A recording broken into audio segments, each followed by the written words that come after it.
Hi, it's Auntie Lisa on June 23rd. I should have showed you how to read your recipe.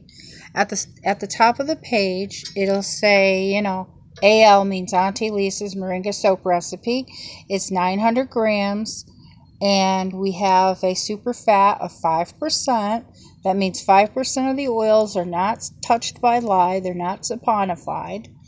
And then we don't need to worry about the rest of this stuff. Fragrance you can put in is 31 grams.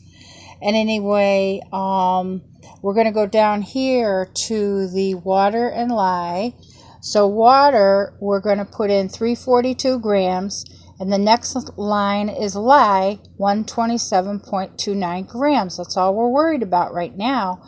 And then the rest of it, we had already gone through the list of oils, and the percentages is in the second column, and then the grams is in the last column. So you've already seen all that, and most importantly, notice that at the bottom of the recipe, I'm telling you that the recipe was created by Lisa M. Flood of Newington, Connecticut, USA.